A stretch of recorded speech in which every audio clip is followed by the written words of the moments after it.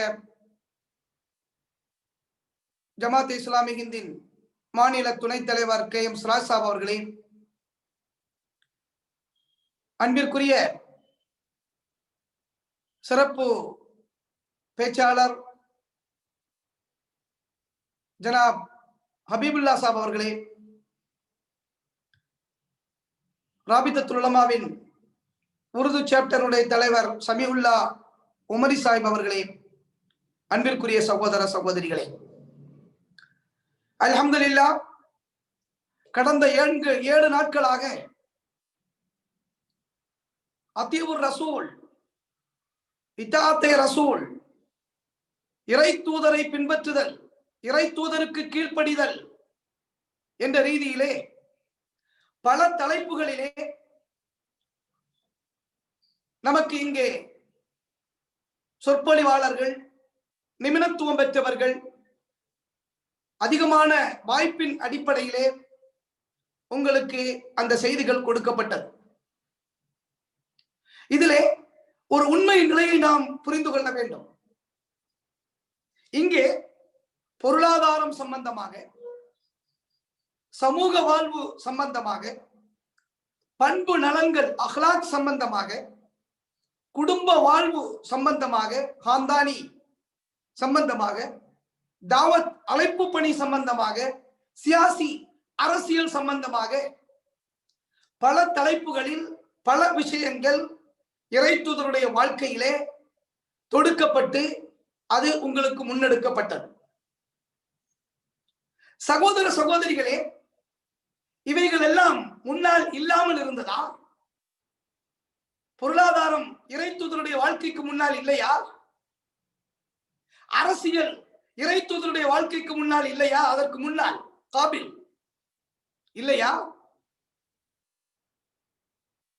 அவர்களிடத்திலே சில பண்பு நலன்கள் இல்லையா? குடும்ப வாழ்வு என்ற ரீதியிலே கடைபிடிக்கப்பட்ட வழிமுறைகள் இருந்ததா இல்லையா?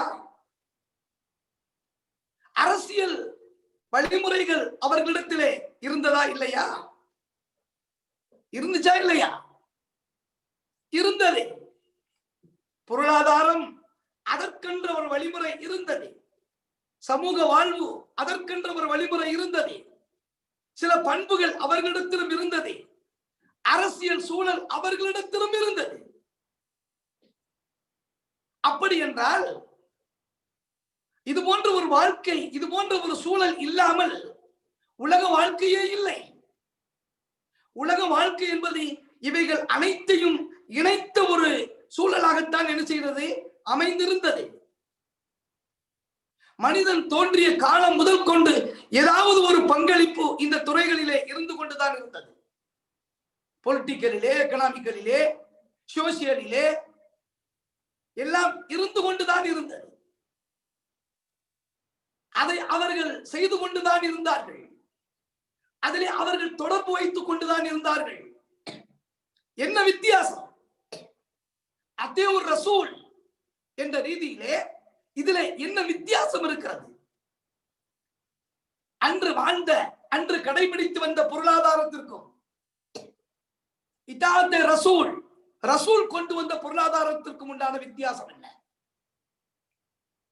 அன்று நடைமுறைப்படுத்திக் கொண்டிருந்த சியாசிக்கும் அரசியலுக்கும் ரசூல் கொண்டு வந்த அரசியலுக்கும் உண்டான வித்தியாசம் என்ன?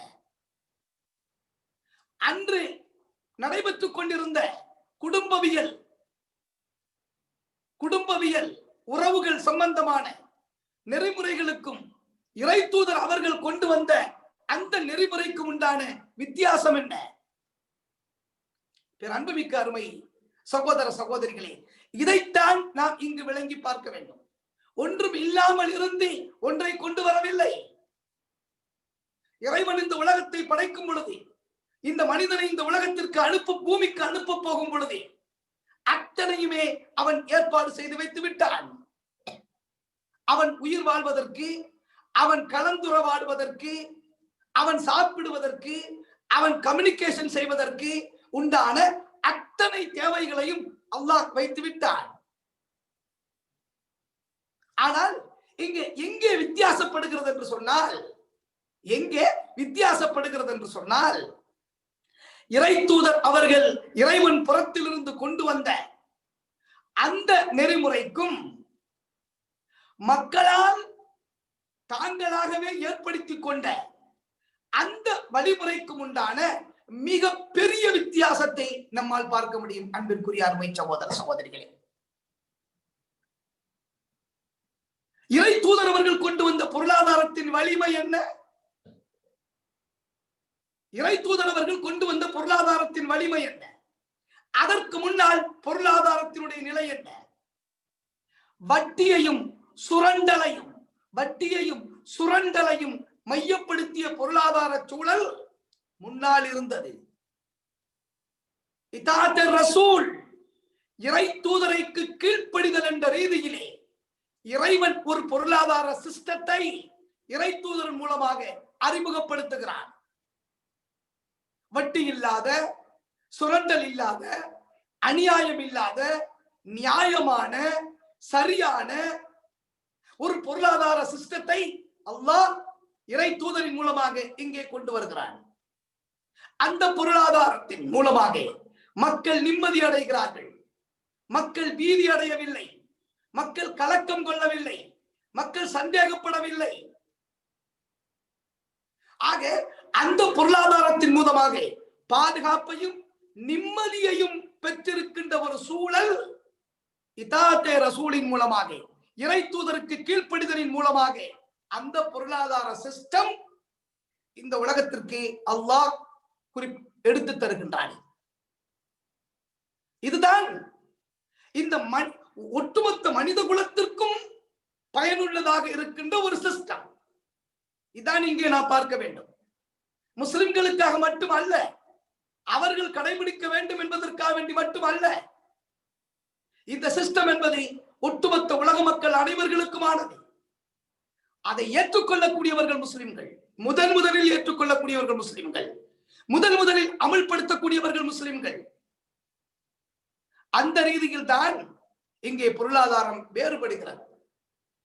இந்த வேறுபட்ட பொருளாதாரத்தை தான் இங்கே உங்களுக்கு உரையாக சுட்டிக்காட்டப்பட்டது. இதன் மூலமாக மனிதன் எப்படி நிம்மதி அடைகிறான், இந்த பொருளாதார சிஸ்டத்தின் மூலமாக மனிதன் எப்படி நிம்மதி அடைகிறான், இதுதான் இங்க இருக்கின்ற மிக முக்கியமான அம்சம்.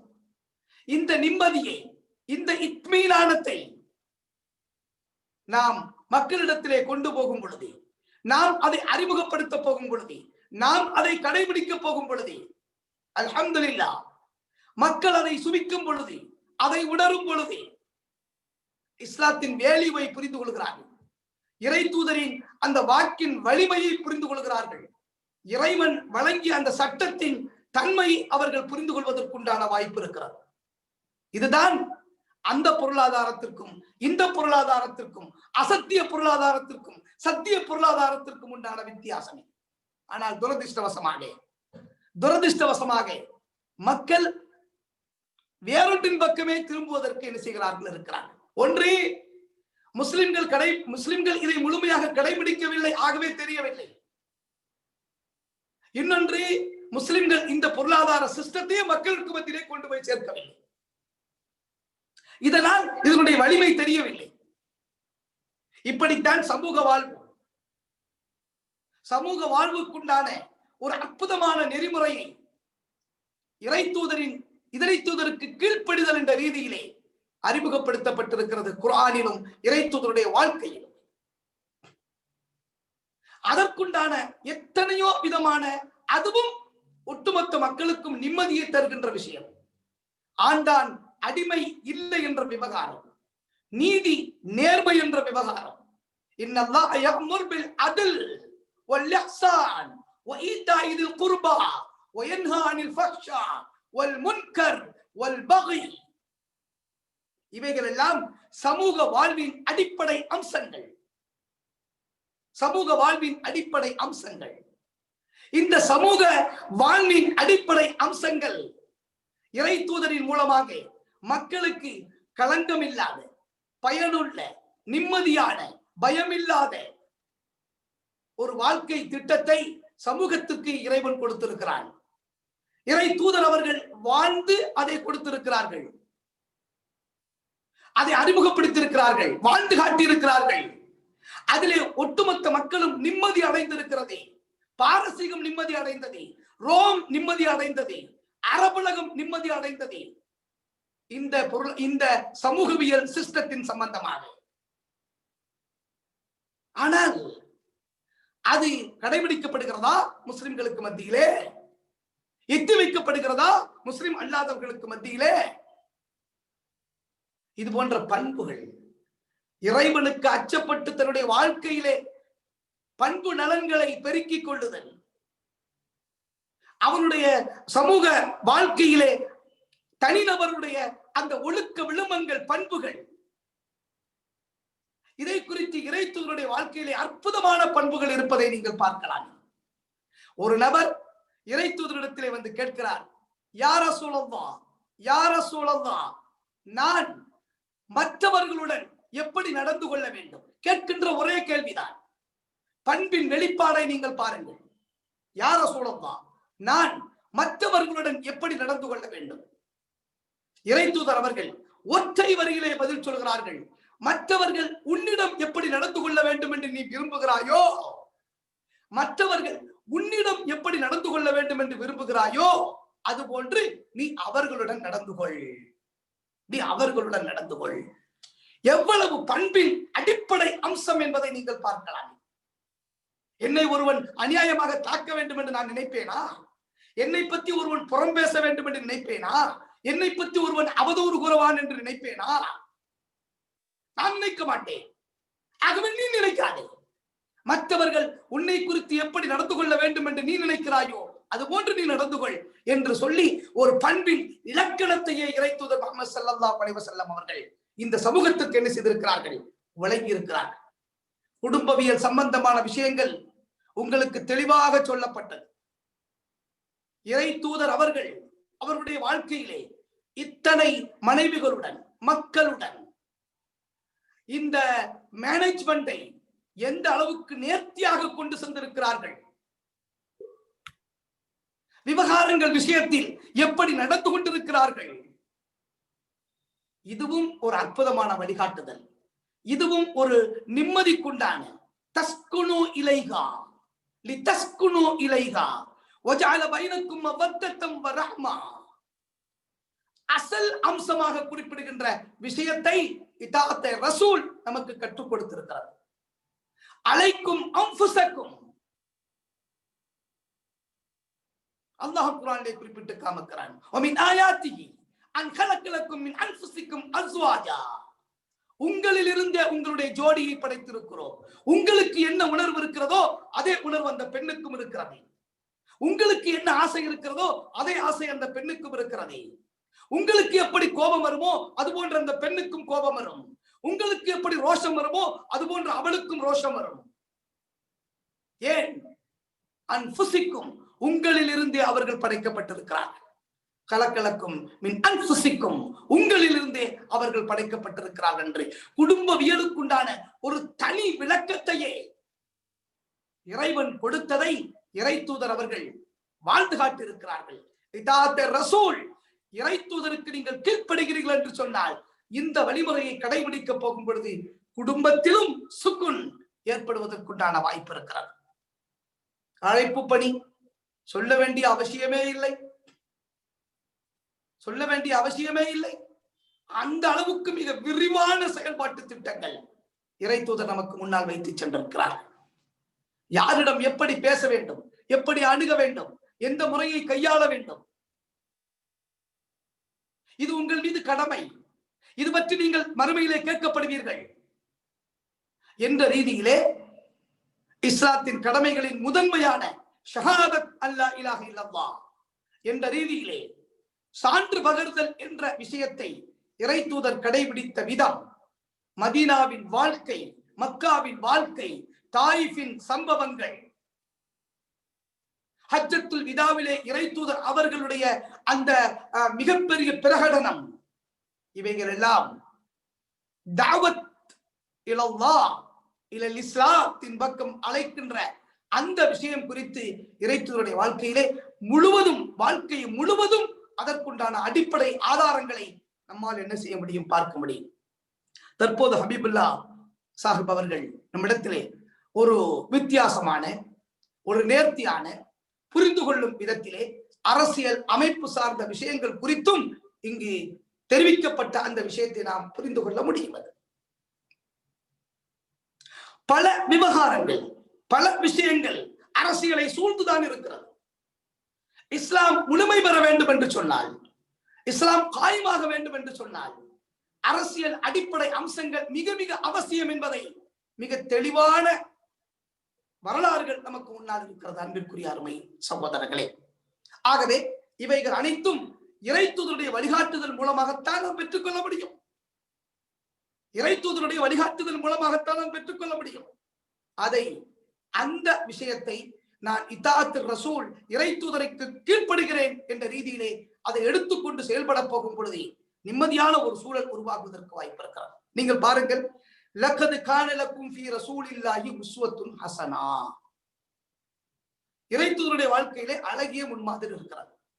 இந்த பக்கம் பாருங்க, ரப்பனா ஆத்தினா ஃபித் துன்யா ஹஸனா வ ஃபில் ஆখিরাতি ஹஸனா. ரப்பனா ஆத்தினா ஃபித் துன்யா ஹஸனா வ ஃபில் ஆখিরাতি ஹஸனா வ கினா அதாபன்னார். ஆখিরাத்தில் ஹஸனா என்னது? ஆখিরাத்தில் ஹஸனா சொர்க்கம், கபருடைய வெளிச்சம், கேள்வி பதிலில் நிம்மதி, இவைகள் எல்லாம் ஆখিরাத்தில் ஹஸனா. ஃபித் துன்யா ஹஸனா என்னது? ஃபித் துன்யா ஹஸனா என்னது? இதுதான் பொருளாதாரம், சமூகம், பண்பு, அரசியல், குடும்பவியல், இவைகள் தான் ஹஸனா. எங்கிருந்து அந்த ஹஸனா கிடைக்கும்? உஸ்வத்துன் ஹஸனா. உஸ்வத்துன் ஹஸனா. இறை தூதருடைய வாழ்க்கையிலே அந்த ஹஸனாவை எடுக்க முடியும். இறை தூதருடைய வாழ்க்கையிலே அந்த ஹஸனாவை அள்ளிக்கொள்ள முடியும். அதன் மூலமாக இந்த உலக வாழ்க்கையை ஹஸனாவாக ஆக்க முடியும். ரப்பனா ஆத்தினா ஃபித் துன்யா ஹஸனா. அந்த அடிப்படையிலே ஆখিরাத்திலே அந்த ஹஸனா சொர்க்கத்தையும் அடைய முடியும். அந்த ரீதியிலே நாம் இதை பார்க்க வேண்டும். கம்யூனிச பொருளாதாரம் இல்லை, முதலாளித்துவ பொருளாதாரம் இல்லை, மற்றவர்கள் நினைக்கின்ற சமூகம் அல்ல. இங்கு நடைபெறுகின்ற அரசியல் சியாசி அல்ல. ஹஸனா சியாசி ஹஸனா. அந்த அடிப்படையில் மஈஷத் ஹஸனா, அந்த அடிப்படையில் இதாத் ரசூல் இறை தூதர் அவர்கள் நமக்கு தந்திருக்கிறார்கள். அன்பிற்குரிய அருமை சகோதரர்களே, இதைத்தான் இறைவன் சொல்கிறான், وَإِذَا قِيلَ لَهُمْ تَعَالَوْا إِلَى مَا أَنزَلَ اللَّهُ وَإِلَى الرَّسُولِ وَإِلَى الرَّسُولِ وَإِذَا قِيلَ لَهُمْ تَعَالَوْا إِلَى مَا أَنزَلَ اللَّهُ وَإِلَى الرَّسُولِ رَأَيْتَ الْمُنَافِقِينَ يَصُدُّونَ عَنْكَ صُدُودًا فَكَيْفَ إِذَا أَصَابَتْهُمْ مُصِيبَةٌ بِمَا قَدَّمَتْ أَيْدِيهِمْ ثُمَّ جَاءُوكَ يَحْلِفُونَ بِاللَّهِ إِنْ أَرَدْنَا إِلَّا إِحْسَانًا وَتَوْفِيقًا. அந்த வசனம் சொல்லுகின்ற விஷயத்தை பாருங்கள். இந்த ஹஸனாவின் பக்கம், இந்த அடிப்படையின் பக்கம் உங்களை அழைத்தால், வஇலர் ரசூல், ரசூலின் அளவிலும் உங்களை அழைத்தால் என்ன செய்கிறார்கள் அவர்கள்? அவர்கள் வராமல் விலகிச் செல்கிறார்கள். இந்த சட்டத்தின் பக்கம் வரவில்லை, இந்த ஹஸனாவின் பக்கம் வரவில்லை. இவர்கள் இல்லா இஹ்சானம் வ தௌஃபீகா, வேறொரு இஹ்சானை அவர்கள் நினைத்துக் கொண்டிருக்கிறார்கள், வேறொரு ஹஸனாவை அவர்கள் நினைத்துக் கொண்டிருக்கிறார்கள். ஆனால் அப்படி நினைத்துக் கொண்டால் நம்ம என்ன செய்யறது? அந்த ஹஸனாவை அது ஹஸனா என்று நினைத்தால் செய்யாது, செய்யாது. அதன் மூலமாக வருகின்ற விவகாரங்களை இப்படித்தான் அனுபவிக்க வேண்டும். நம் மீது மோடி, அமித்ஷா போன்றவர்கள் தான் ஆட்சியாளர்களாக வருவார்கள். நம்முடைய பொருளாதாரம் வட்டி அடிப்படையிலே அது போன்று இருந்தது என்று சொன்னால் அங்கே விரக்தியும் கவலையும் தற்கொலையும் தான் உலகத்திலே நடைபெறுவதற்கு வாய்ப்பு இருக்கிறது. குடும்ப சூழலிலே தலாக்கும் ஹுலாவும் ஃபஸ்ஹும், மன நிறைவு இல்லாத சூழலும் தான் உருவாகுவதற்கு வாய்ப்பு இருக்கிறது.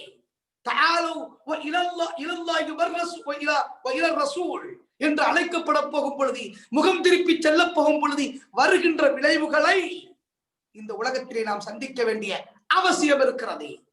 ஆகவே திறன்மிக்க அருமை சகோதரர்களே, இறை தூதருடைய வாழ்க்கை சூழல் என்பது இந்த உலக மக்களுக்கு மட்டுமல்ல, நம் முஸ்லிம்களுக்கு மட்டுமல்ல, உலக மக்கள் அனைவர்களுக்கும் நிம்மதி தரக்கூடியதாக, இத்மீனான் தரக்கூடியதாக ஒரு வாழ்க்கை சூழலை தருவதற்குண்டான வாய்ப்பும் சூழலையும் நாம் புரிந்து கொள்ள வேண்டும். அந்த அடிப்படையிலே இறைவனுக்கும் இறை தூதருக்கும் கட்டுப்பட்ட ஒரு வாழ்க்கையை நாம் இந்த உலக வாழ்க்கையாக கடைபிடிக்க வேண்டும். அந்த ஹஸனாவின் வெளிப்பாடு மறுமையிலே ஹஸனா கிடைப்பதற்குண்டான வாய்ப்பாக அமைவது மட்டுமல்ல, இந்த ஹஸனா, இந்த நிம்மதி உலக மக்கள் அனைவர்களுக்கும் கிடைக்கும் விதத்தில் நமது சொல்லும் செயலும் இருக்க வேண்டும். அதுதான் இத்தாத்தே ரசூலுக்குண்டான அடிப்படையான அம்சம் என்பதை மனதில் வைத்துக் கொண்டு செயல்படுவதற்கு அல்லாஹ் அருள் பாலிக்க வேண்டும் என்ற பிரார்த்தனையுடன் நிறைவு செய்து கொள்கிறேன். வாஹிரு தாவானா அல்ஹம்துலில்லாஹி ரப்பில் ஆலமீன். அஸ்ஸலாமு அலைக்கும் வரஹ்மத்துல்லாஹி தஆலா வ பரகாத்துஹு. جزاک اللہ خیر، احسن جزا امیر حلقہ۔ اب ہمارے لیے تاثرات کا موقع ہے کہ جو احباب اس میں شریک رہے، اتنے دن جو کچھ ہمارا پروگرام چلا، اس تعلق کے آپ کے کیا تاثرات تھے، یہ آپ جو ہے بتائیں، مختصر ہو، سبھی کو موقع ملے اس انداز میں ہو، خامی خوبی دونوں طرف ہو، تاکہ آئندہ کے پروگرام بھی ہمارے بہتر ہو سکے۔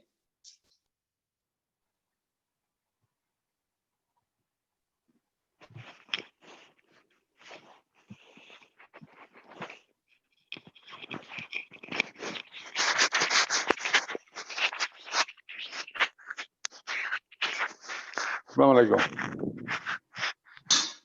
وعلیکم السلام ورحمۃ اللہ، بولیے۔ Antonio Battuane میں سے جی آپ بولیے۔ آپ جو پروگرام چل رہا ہے نا، اس میں نا بہت فائدہ ہوا ہے، جی وہ سے معلوم ہوتا ہے۔ انشاءاللہ یہ پروگرام کنٹینیو 1 مہینہ میں خود بھی کنٹینیو کرے تو بہتر ہوگا۔ جی انشاءاللہ، جی جزاک اللہ۔ چلو جی۔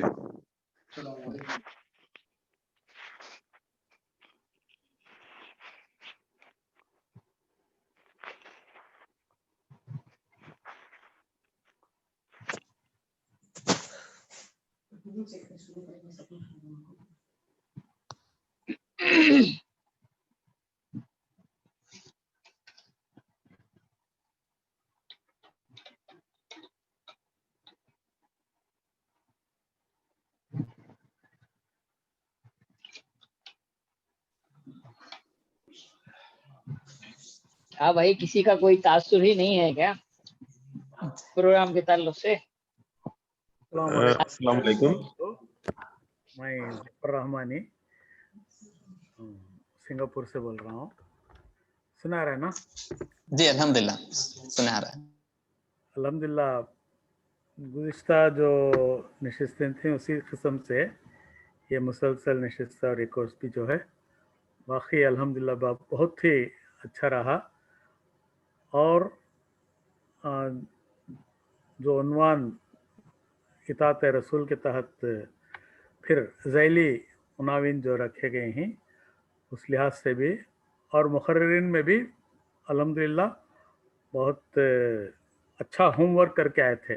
ایسے معلوم ہو رہا تھا کہ کافی معلومات جو ہے بہت سارے معلومات تو ایسے سیرت کے کئی پہلوؤں کو اس نشست میں، ان نشستوں میں اجاگر کیے گئے کہ کمپریہنسو تھا اصل میں، یعنی مجموعی طور پہ رسول اللہ صلی اللہ علیہ وسلم کی شخصیت کو بہت اچھے طریقے سے سمجھنے کا ایک موقع ملا۔ اللہ تعالیٰ منتظمین کو اور رابطہ کو جزائے خیر عطا فرمائے، اور سامعین بھی جو ہے اس سے امید کے اس سے بہت سارے مفید اثرات جو ہے سامعین سامعات کے زندگیوں میں مرتب ہوں گے، یہ بھی ایک تمنا اور دعا ہے۔ تو اسی قسم کے دوسرے مواقع پر بھی ایسے ہی نشستیں اگر رکھی جائیں، دیکھیے کہ کووڈ ایک رحمت بھی ہے اور زحمت بھی، تو اس لیے ہم گھر بیٹھے ہمارے گھروں کے اندر ہمارے ڈرائنگ روم میں پند و نسائی کے ایک بہت بڑا خزینہ، بہت بڑا ایک ہم کو پہنچ رہا ہے، تو اس لحاظ سے ہم اس کو نعمت غیر مترقبہ سمجھنا چاہیے، اور ہمیں جو باتیں کہی گئی ہیں سنے ہیں، جو کچھ بھی کہے اور سنے ہیں اس پر عمل کرنے کی اللہ تعالیٰ سے توفیق کے لیے دعا مانگنی چاہیے، اور دوسروں تک ان باتوں کو پہنچانا ہے، یہ بھی ضروری ہے۔ بس یہی تاثرات رہے میرے۔ جزاک اللہ خیر، احسن جزا۔